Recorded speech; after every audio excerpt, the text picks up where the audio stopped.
Hello and welcome to the Cold Coffee Club, a podcast brought to you by Houston Moms. We're here to give you a little bit of that mom-to-mom connection, fun, and conversation amidst all the chaos. Join us as we take a break from doing all the things and explore the wide spectrum of this crazy motherhood role. We'll interview fun guests, talk about cool grown-up topics, laugh, share, and grow together. So go ahead, reheat that coffee, and put your feet up. Here we go. Good morning and welcome to a special episode of the Cold Coffee Club. This is Ashley. Hey, this is Jenny. Good morning, Jenny. So Mental Health Awareness Week is May 15th through 21st, and Houston Moms is really focusing on sharing a lot of content about mental health awareness and kind of how you can manage your mental health. We are sharing a panel recording of two professionals from UTMB Health and four of our team here at Houston Moms who are chatting about the stresses of motherhood, their levels of stress, and how they're managing it all. We decided we wanted to share that with you. Yes, so we have switched our video, which you can watch on YouTube, over into audio format. Here's who you will be hearing in this video, in this podcast form, in the audio. You will be hearing, like Ashley said, two professionals from UTMB Health. Dr. Kimberlyn Robinson, she is an OBGYN who practices in Clear Lake. You will be hearing Dr. Layla Wood. She is a professor at UTMB Center for Violence Prevention, and she is also a social work researcher. And then you will be hearing from our team, Megan Clanahan, who is our co-owner and has been with Houston Moms for a long time, and she is a mother of twins. You will be hearing from Tiffany Harris, one of our contributors, who I believe is also a mother of twins. Yeah. And then you'll be hearing from Vicki Yip, who is a longtime Houston Moms contributor and has 3 kids, and one of our newest contributors, Marissa Cockrell, who I believe has 3 boys. So those are the voices you'll be hearing on this call, on this panel, I'm sorry. So give it a listen, and we will jump right back in at the end. So go ahead and roll that audio, Ashley. Hey there, my name is Megan Clanahan. I am the co-owner of Houston Moms. And as many of you know, May is Mental Health Awareness Week. And we're doing something a little different this month. It's a very important month for us as mothers and caretakers and people who work outside the home, that we are talking about our mental health. And in partnership with our friends at UTMB Health, we are bringing you a panel this month. We thought that it would be nice for you to see some faces behind Houston Moms team, besides just my own, as well as 2 busy moms and researchers and doctors themselves who have made time out of their schedule to chat with us about their mental health as mothers as well. There's so much that we can chat about as it relates to mental health. And today we are specifically focusing on stress and motherhood. What does that mean? What is perceived stress? Where are we on the stress level, and how are we best coping and dealing with those in healthy ways, so that we don't fall into the unhealthy ways, so that we can be there for our family, most importantly. So I'm going to introduce you to each of our panel members. I'm so grateful that they've joined us today. And in no particular order, I'm going to go to Marissa. Hey, Marissa. Hi, I'm Marissa Cockrell. I have 3 boys. My oldest is 19, and he's a freshman at Baylor, about to be home with us again for the summer. My middle is 17, and my youngest is 12, so I have a little bit of a range there, but all boys. I am a professional counselor as well as a mom, and so I kind of navigate both of those worlds. And I have been with Houston Moms not very long. This is my first month. I'm very excited to be here. Thanks for having me today. Yeah, thank you for joining us. She just joined Houston Moms, and we threw her into a video. So here we are. And I'm going to go down to our next Houston Moms contributor, Tiffany. Hi, good afternoon. I'm Tiffany Harris. I am a mom of twin 6-year-olds, almost 7. just finishing their first year of school full-time at first grade. I'm a professional out inside the house. I work remotely, but I am a full-time professional. And so I've had a wide range of experiences of momming and working and just really trying to just deal with life and wifing and all the things that it takes to be running the house and taking care of the kids. And I am in my second year as a Houston Moms blog contributor. So happy to be here. Oh, thank you so much, Tiffany. We bonded over our twins. So a few more years to go and you'll catch up to me. You'll survive. Vicky, over to you, another one of my Houston Moms contributors. Hi, I'm Vicky Yip, and I have 3 kids. Mine are 13, 11, and 8. Boy, girl, boy. So I have a variety of ages and genders, and I am a full-time working mom. I went back to work not too long ago, and I was a full-time mom at home for a long time, and now I'm a working mom, but I do have a hybrid schedule, so it's a little bit of a nice ease back into full-time work for me. And I've been with Houston Moms, and I think this is my 6th year. So yes, I've been here a while. Our veteran. And she also worked for us before she went back to full-timing. And we miss her desperately, but we're excited to see what all she's doing. So thank you for joining us, Vicky. So now we have our 2 UTMB professionals over with us. Let's start with you, Dr. Robinson. Hi, I'm Dr. Kimberlyn Robinson. I'm an OBGYN at UTMB. I work full-time. I have 4 children. My oldest is 11, who's a boy. That's Joseph. My daughter is 8, Kirsten. And then twin boys that are 3. So my life is quite jam-packed, along with being also a wife and juggling all the roles of that. Can be quite difficult, and the stress level can get high, but grateful for all the roles. Well, thank you so much for joining us. And we had chatted a while back, and so it's great to see you again. And thank you for joining in this important conversation. And then Dr. Wood, and back to you. Yeah, hi, I'm Leela Wood. I am a professor and the director of evaluation at the Center for Violence Prevention at UTMB. I'm a social worker, and my areas of expertise are intimate partner violence and sexual assault. I am the mom to 2 boys, 14 and 11, and it's never a dull moment over at our house, I'll say that. So I'm happy to be here today. Well, thank you so much for taking time out of your schedule. I know you have a very stressful position and a very important one at UTMB, and that we'll also be touching on hopefully during Mental Health Awareness Week. So, and for those of you who have watched our videos before, you know that they're typically kind of short and a little more condensed. We obviously have a panel here. We want to hear from as many of our distinguished mamas as we can.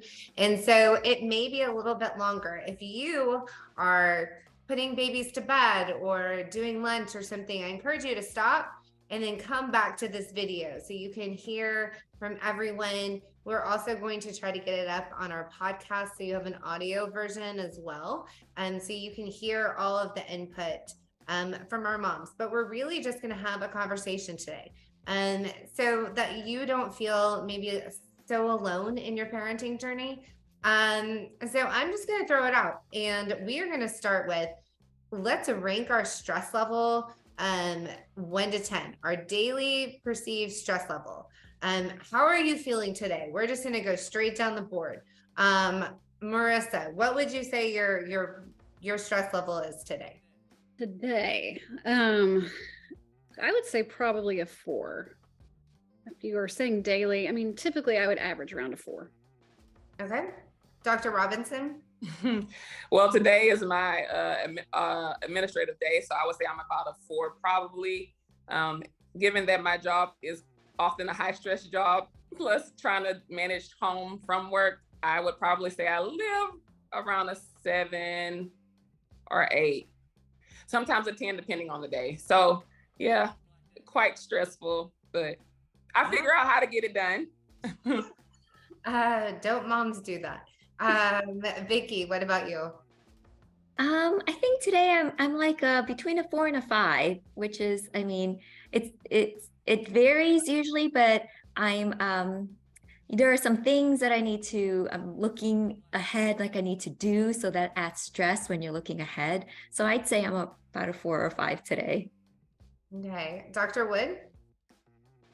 I'm also at a 4 today. I have a nice weekend ahead of cooking my sister's birthday dinner and a lot of youth basketball tournaments. So now that might make my stress go to like a 7 or 8, but other than that, it's the end of the week and I'm feeling a lot less stressed out. Good. And Tiffany? Hi, today I'm probably at a 5. It's Friday and I had 2 meetings get canceled, so that's always pretty good. And but I'm about to hit 610 traffic to pick up my kids after this, so that's gonna make me stressful for sure. Which is the perfect segue for my next question, which is, what are the stressors that you're experiencing on a daily basis? So what does that look like for you in your daily life? So Tiffany, you mentioned traffic. What else are your stressors that kind of lend to your level? Yeah. So I don't want to put it off on the kids, because it's not necessarily the kids, but it is the new normal now of getting them to school and picking them up. So my husband and I have had to really navigate, like, what's the best way to identify the schedule for the week. We have something I think that works, for the most part. But getting in the midst of that traffic and trying to have to like get home and back before a meeting can be pretty stressful. And then work just on top of that. It's just, I have a full-time schedule, and it can be very stressful in that sense as well, of just managing work. I have a small team, so it can be quite stressful, and just dealing with the work and getting everything done and living up to those expectations, really. I think that sounds very relatable. Marissa, what do you think? Same? Well, I was thinking, my biggest stressor, I think, is just with teenagers, like, their problems are big problems, and they have really hard things that they go through. I think just navigating their struggles, their griefs, their disappointments with them is probably when my stress rises really high. My other one that I thought of was just decisions that have no clear answer. Like, when you're having to navigate what to do next, like for my counseling practice or for other things, it's like weighing options, and then really you just, you're having to kind of make a decision without a clear answer. Those are probably what make my stress level go the highest. Co-sign on the preteen teen stress, like less physically tired, more emotionally tired, right? Vicky's kind of in the same boat with some preteen, teen angst, but also little ones too. Vicky, what are your kind of like regular stressors on a daily basis? I think at a certain age, the kids have their own schedules. And as mine get older, they have a lot of stuff going on. So it's not just my schedule or my spouse's, it's their schedule. And so the stressors are like trying to not just get everyone to every place, but the idea of, did I forget something? Am I going to make this thing of yours? Who's going to make it if I can't make it and dad can't make it? Like, do you need me there? Are you just saying you don't? Like those things where you're then questioning like your role as a mom. And now that I'm working again, there's a little bit of juggling with that. But my job really isn't the big stressor for me. I'm really enjoying my work, but it's what comes with that, because the time is now limited, and how much I like my work that I actually want to stay. I mean, I know it doesn't sound great, but like I want to stay sometimes later because I want to do something fun that I'm still working on, but I'm thinking, no, I better get home because I haven't seen them all day. And so there's a little stressor with like, as I'm growing as a person and they're growing as kids, and our marriage is, changing, like all the things that collide with that. So relatable. I see Dr. Robinson shaking her head up there. Like, I get it. Dr. Robinson, does that sound familiar? What kind of stressors do you experience? Like they all kind of said, the daily stresses of work, are, trying to make sure everybody at work is taken care of. I guess just juggling all the roles. So, I'm answering, my chart messages, I'm getting phone calls, I'm seeing patients in clinic, or maybe in the hospital and I'm operating. Like that alone has its own amount of stress. And then in the background is still making sure the kids are taken care of. And then I'll speak and I don't, no one else, I don't know if anyone else on the panel is dealing with the same thing, but my twins both have autism. So navigating that world, I'm sure there's moms out there, and I'm speaking from an autism mom times 2. So that is also stressful, making sure that they're getting the therapy that they need for that, and, navigating the school system for them, and then still trying to balance the emotional well-being of my older 2 kids and making sure that they are feeling seen and their needs are met and juggling their schedules. So that is difficult. And so because the twins have autism, we, before we even knew they had autism, because we had twin boys that are 3, we have a nanny now. So that's a whole nother role to juggle, which I love her. She's like one of my best friends now, but bringing someone else into the home is difficult initially. Now I can't live without her. I sometimes joke with my husband, tell him I potentially could live without him and not her. I'm joking. But I mean, she has definitely been a staple of helping me find balance. But, juggling that role was definitely difficult, especially as someone that didn't grow up in the role of having a nanny in the home. I grew up with grandparents or aunts, or, those kind of things. So that is could be stressor, different personalities. And then also trying to balance the wife role for my husband and trying to carve out time for him. So there's, many different stressors. I think some days I do better with one and not the other. And then other days I feel like I do better with the other and not that. So I think that's a normal mom thing. Well, I kind of love that imagery too, because I think a lot of us moms think of like if we have a report card, like we nailed it in the husband-wife category today, but we may have failed on something else because we were so good over here. Yes. Yes, I feel that. Dr. Wood, what about your stressors? Well, I really resonated with what Vicki was saying. I love my work and I can get really caught up in it. And because it's an area I'm really passionate about, which is working for survivors of intimate partner violence, I think one of my main sources of stress is just focusing my attention on my job and my children and my family. I have a really large extended family. I have many siblings. So that's something that's really important to me to focus on a lot. And what helps me with all of that is that my husband is incredible with our kids. And he is an egalitarian partner who really helps me live my career dreams. And that's allowed me to focus on that passion, but also be able to focus on the kids when we want to do stuff together. So, and right now I have a teenager who doesn't want to spend a ton of time with me anymore. So, he'll get back to it. But I think just balancing the work that is so exciting with the needs of the kids is something I like to focus on. Those teenagers, man, it's just like they woke up and they were 12 one day and then we just didn't see them again for a year. Or at least mine are almost 13. So I just don't see it. They're just upstairs and I assume they're there and they come down for meals. So I know they're alive, which is cool. So thank y'all for all of those insights of what your stressors are like. And obviously what we have to do as moms to be healthy and centered as much as possible and not fall victim to kind of this mom martyrdom that I think sometimes we can fall victim to. How are you guys dealing with the stress? I know, Dr. Robinson, you mentioned that it was hard to ask for outside help. So can you kind of speak a little bit to that? Yeah, I don't know why us as moms feel like, I don't know, sometimes to feel like we're a good mom that we don't need help. It seems like we are being, and I hate to say the word weak, but that we are not holding it all together if we have to ask for help. I think that especially when the twins were little, I feel like I never got any sleep.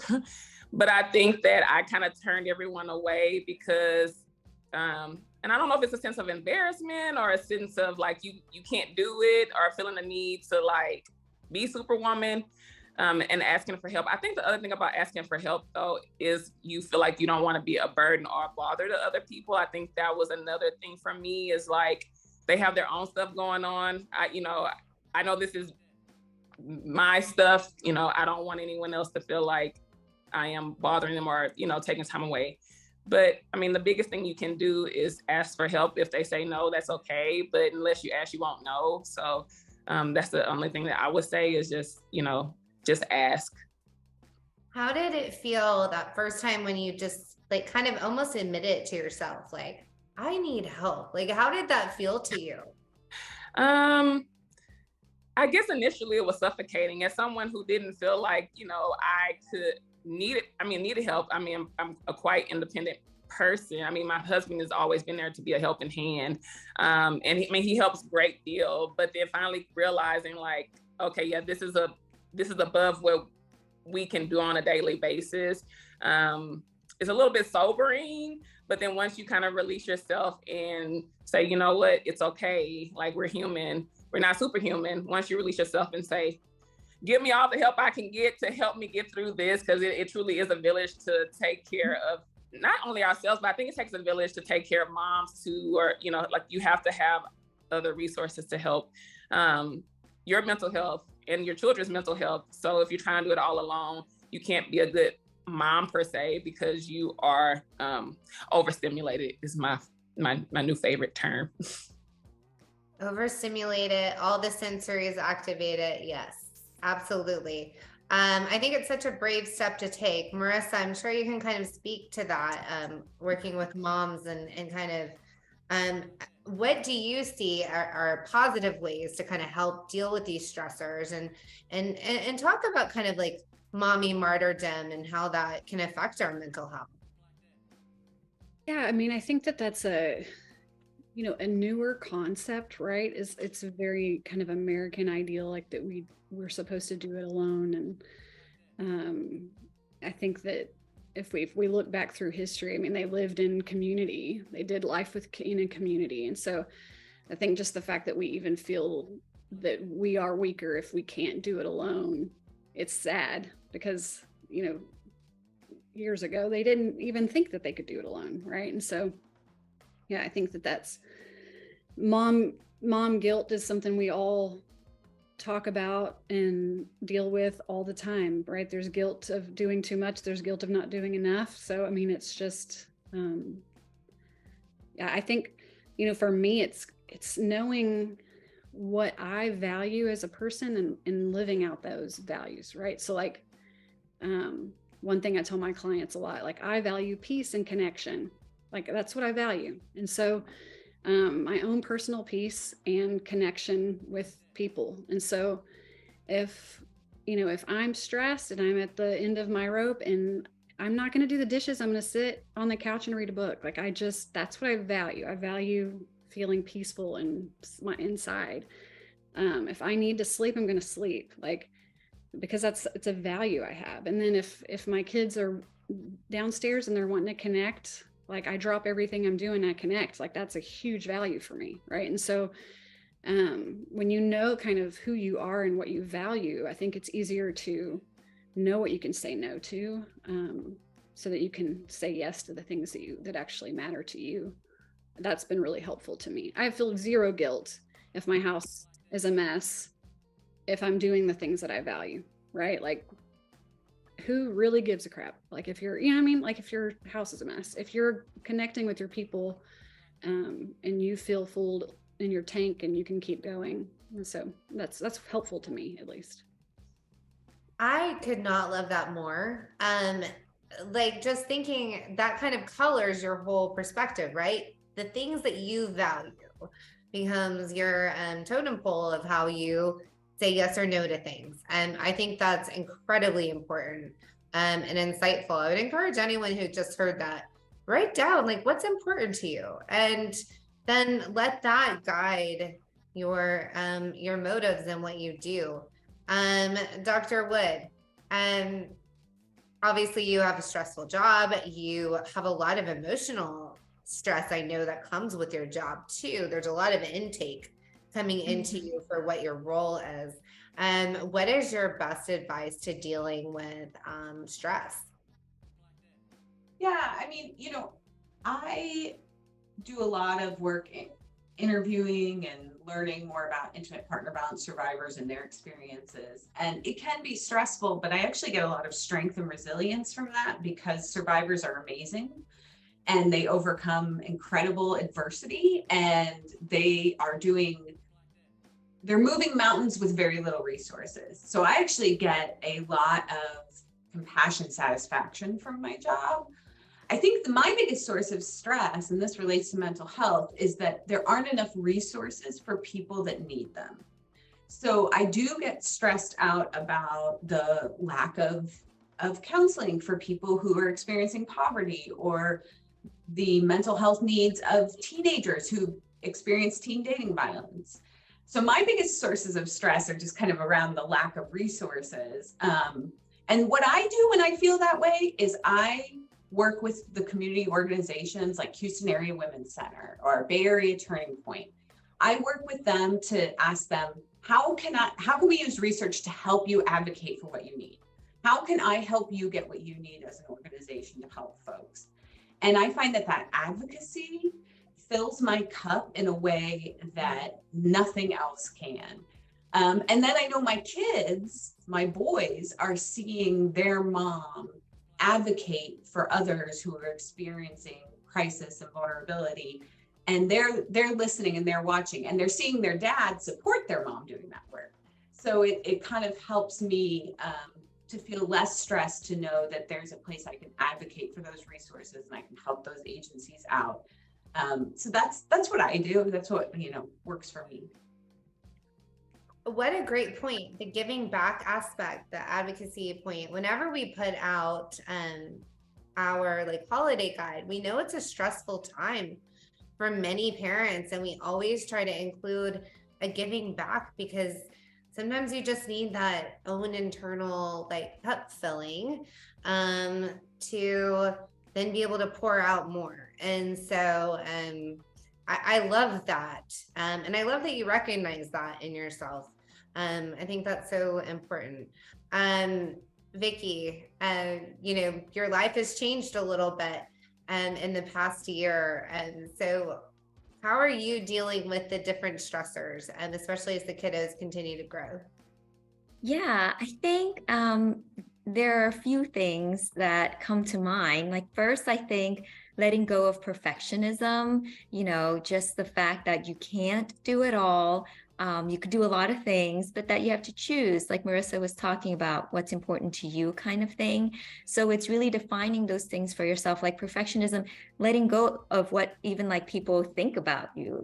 It's okay if they're like, oh, she's never there. Who cares? If I'm not going to put the pressure on myself to have to do things that I are lower on my total pole of priorities because I'm afraid of what somebody might think. And I've let go of that. I'm not at that meeting. I'm not going to show up at certain things because I'm picking and choosing. And we have 3 kids and busy lives and extended family as well.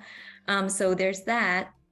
And to deal with stress, I think there's, for me, the idea of being nice to yourself. I know it sounds silly, but sometimes we tell our friends to do nice things for themselves, and we're like, you should do this, why don't you do this, you'll feel better. And we should listen to ourselves. We should take our own advice. Megan, you're really big into those nice bougie baths that you take with all your books and your candles, and I learned that from Megan, and I started taking baths, which who has, you have little kids, you don't go sit in a tub if you have little kids, but I don't anymore, and I forgot I could do that. And so doing the little things that relax you, it's a treat for yourself, be nice to yourself. Sometimes it's a stressful day, and do things to be nice to yourself. And I think the other thing for me is just seeing myself as a growing person. You know, we're all like works in progress. Nobody made it yet. We're not like this perfect person. And like going with that, like, oh, these hard things in my life, like they're good for me somehow. I don't necessarily see it now, but like, you know, they're good for me somehow. I'm gonna lean into that a little bit and know that I'm growing as a person, and kind of accepting that in my head helps me to deal with the stresses a little bit better. That long-term perspective, I guess, that, you know, we're just taking our steps now. And yes, I have to say, I introduced everyone to the bath influencer bougie situation. That's how I deal with mine. It works for me, so I'm glad you're enjoying it. But yeah, it doesn't necessarily work when you have like 2-year-olds. You're afraid that might like not make like you don't have that time. But when they get older, guys, there's hope, I promise. Tiffany, how are you dealing with your stressors? I have a little bit of insider information, but how are you doing and coping with 2 very busy 6-year-olds and a full-time job? Yeah, so I will say that one of the things when we transitioned them to full-time school last year, or this past school year, one of the first things that we did is we canceled everything. So similar to Dr. Robinson, we had a nanny for about 5.5 years, and that was a lifesaver. Like I love that. I didn't put them in full-time school, and that was really just that was self-care for us as an entire family. But then when we transitioned them to full-time school, we canceled everything so that we could start fresh and new. So that was helpful.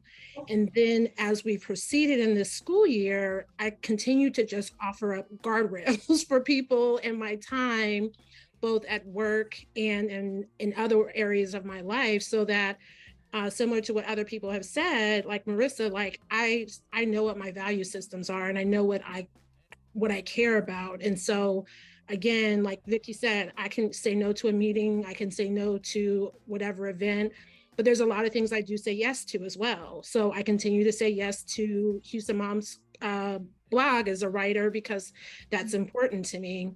I continue to say yes to my weekly Wednesday night out at Sonoma, because that's one of my favorite things to do, and go and sit by the fireplace there and have a glass of wine. So I really just try to say yes to the things that matter to me, and I say no to the things that are lesser important to me on the totem pole. And I work with my husband in trying to do that and make sure that those things happen. Y'all are so wise. Like I mean, truly. And I think everyone has given such great advice. And I'm trying to think of a little bit of a curveball, but I'm trying to think of like the mom who's listening or watching right now, who feels so alone. And I think I saw something, it was a report that just recently came out that Americans, and especially American parents, are feeling loneliness at the highest rates that they've ever felt before. So when we're speaking to mental health, we're thinking of those people that maybe it was exacerbated by COVID, or they just have little young ones at home, and you feel trapped almost in your own home. So if you would, everyone kind of think back to like moments where you've had, what would be your best advice that you would give a mom who feels lonely, feels on the periphery, does not feel seen, who feels like maybe she's lost herself? Because I think there's a lot of different ways you can go with that. How can we encourage them today? I'm just going to throw it out. Dr. Robinson, anything come to mind of what you would say to that mama? Yeah, one of the things that I found that I needed to do during the process of the twins and getting a diagnosis and things like that, I wound up, finding myself in, personal counseling. Like, don't be scared to do that. And then I found that refreshing, because it's, even though, she's my therapist, it gives you a chance to kind of offload the things. And I realized I felt better talking to someone from the outside. So I think that's something to consider. I almost feel like it's a necessity for everyone to have a therapist if you're just doing a check-in, once a month. Girlfriends are great. I have those too. but something about a therapist kind of being removed from the situation and being able to give you insight outside of your situation. I think that is important. So if you haven't looked into a therapist, I would say that would be a first step, because they can give you a perspective of, this may seem lonely now, but this won't last forever. You know, when you have little kids, you're in the trenches. I think I'm finally coming out now that the twins are 3, of the trenches, and starting to find myself again, and what Kim likes, and, you know, making sure I do more self-care, which is really hard when the kids are small. But I would say, you know, if you are out there and you do feel lonely, seek therapy as an option, but also try to find community. So what I realized that when my twins were getting their autism diagnosis is I felt alone. Like, I felt like I was the only person like going through this. Like, how did this happen to me? And I know that it's kind of a faux pas or cliche to talk about social media, but I think that I found communities more so on TikTok than I think I would have ever done on accident, because the more you search something, the more you find it, right? So then your feed becomes all of that. And I'm like, God, there are so many moms in different stages of life going through this. It gave me a different perspective, like, why not me, right? And so now it gives me an approach to, I'm not the only one going through this. I can get through this too if they got through it as well. It's gonna be hard, it's not easy. But so I would say find a community, and then finding a therapist, and then remembering how to find yourself again, despite, like, you're more than a mom, right? So now I'm starting to get out there and do things that are not just for my kids, right? So I'm doing things that are for me, joining, you know, groups and societies that help my kids, but also help me. So I think that's important too. So.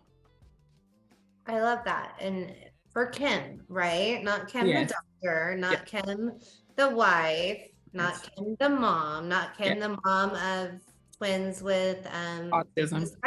And so I love that.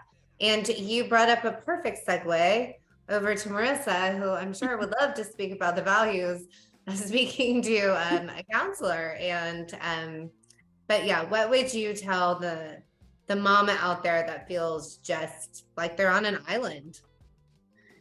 Yeah, I mean, I do think, you know, I was going to say connection, and I think that a counselor can really help with that. You know, I do wish that we did that well with one another in community.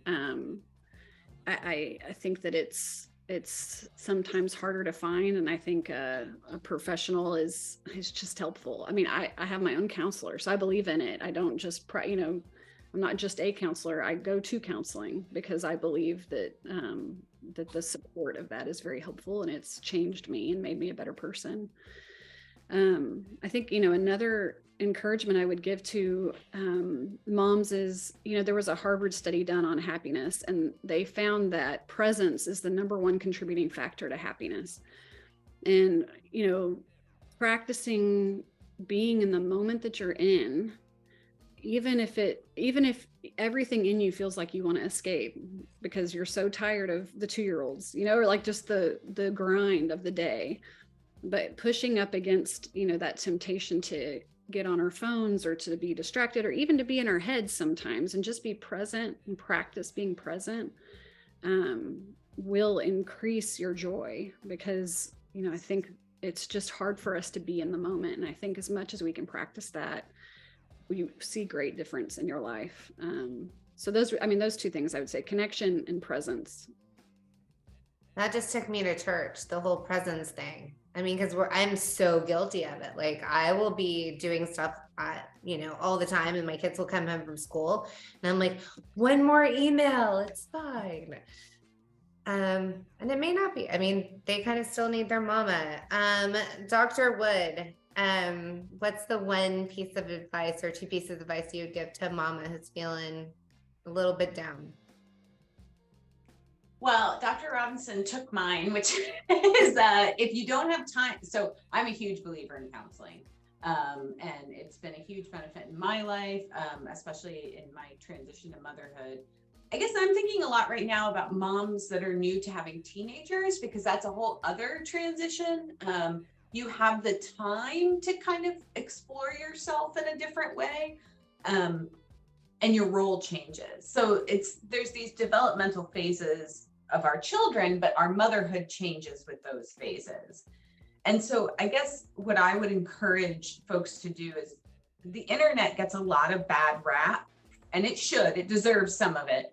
But there are so many opportunities. If you can't afford counseling or you're not sure if it's for you, there are so many opportunities to connect with folks online, whether it's more passively through TikTok or Instagram Reels, or there's chat mechanisms. There's even online hotlines if you're really feeling lonely, if you're really feeling depressed.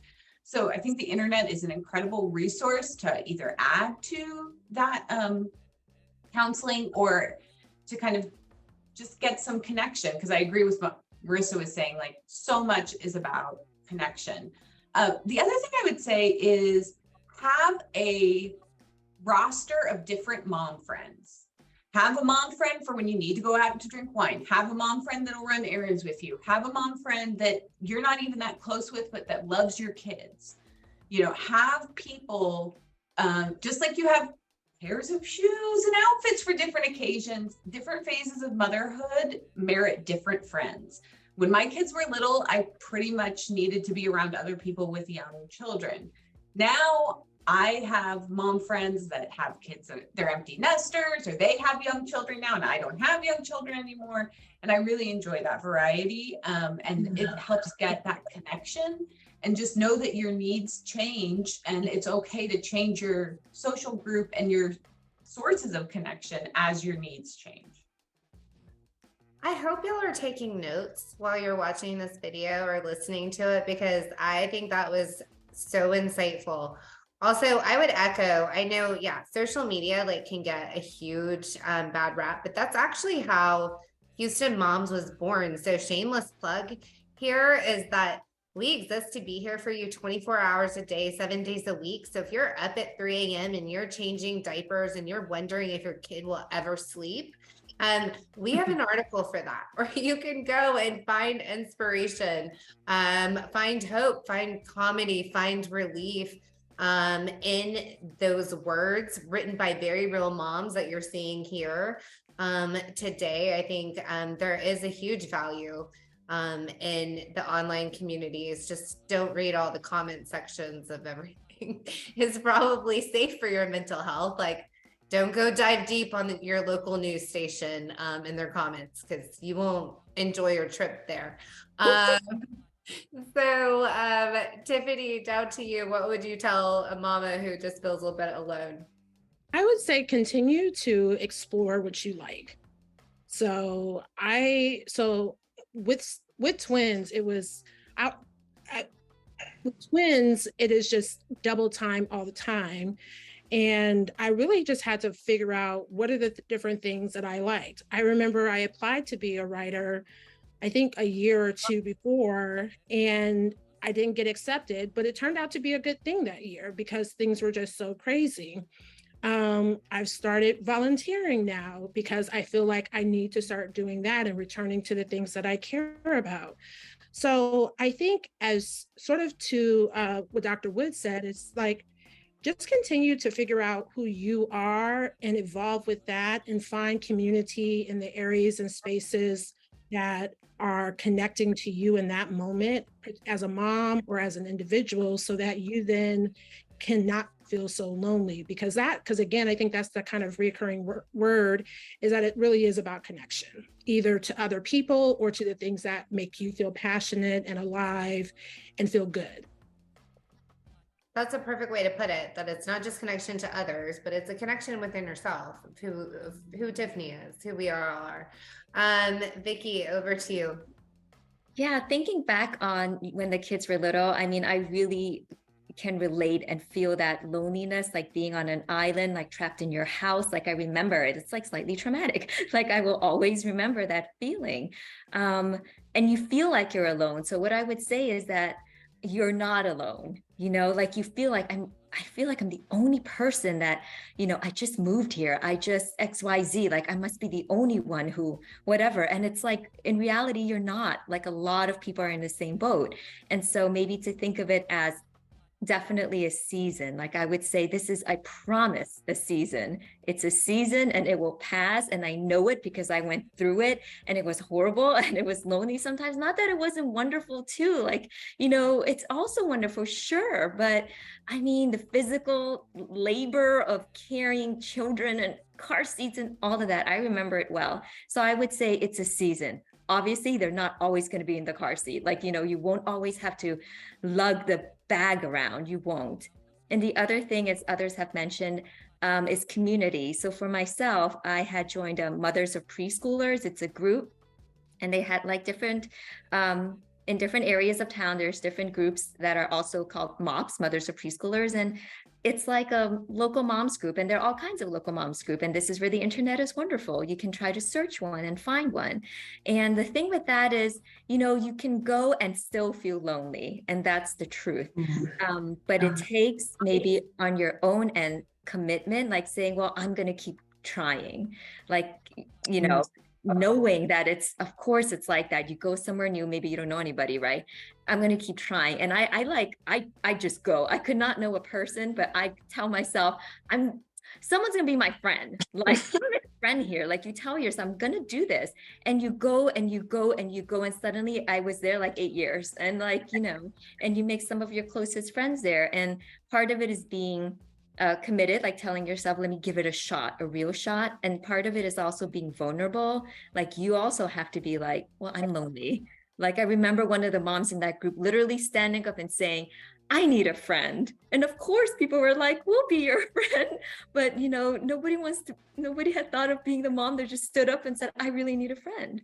And so putting yourself out there, I think, is also something else when you're in this stage, because you want to keep it together. You want to look like you got it because you see moms like that and you're like, but she's doing it.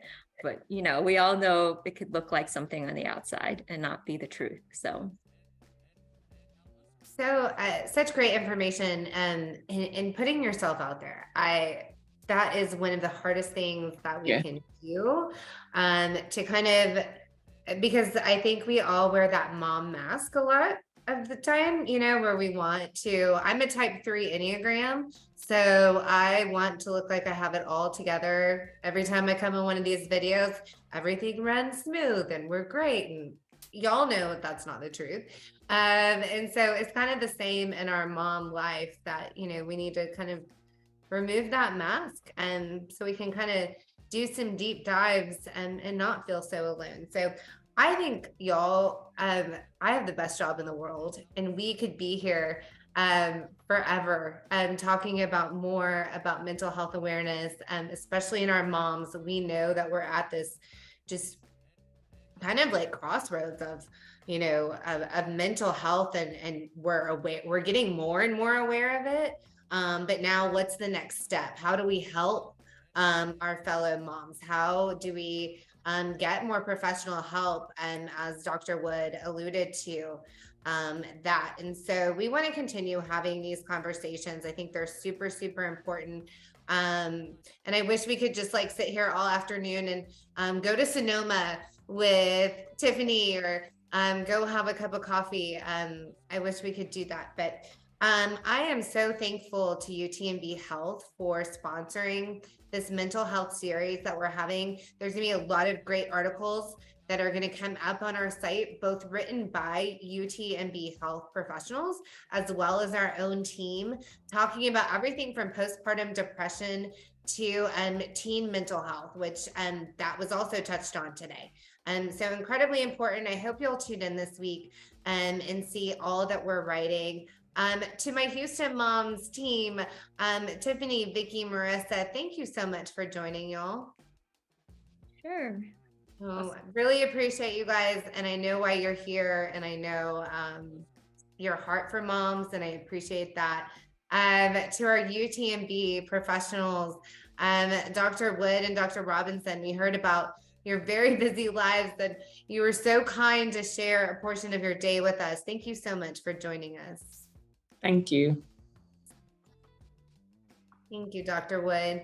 And next month we'll be back with another health topic. But for this month, we're staying focused on mental health awareness. I encourage you to be kind to all of the moms in your surrounding community. I personally right now, for whatever reason, have it on my heart to text a mom and just tell her she's doing a good job. So maybe there's some sort of challenge we can take from today to reach out to a mom and say like, hey, I see you today. And I think you're doing awesome. So to my 5 moms who joined us, I think you're doing awesome. So thank you so much for joining us. And until next time, Houston Moms team, we will see you.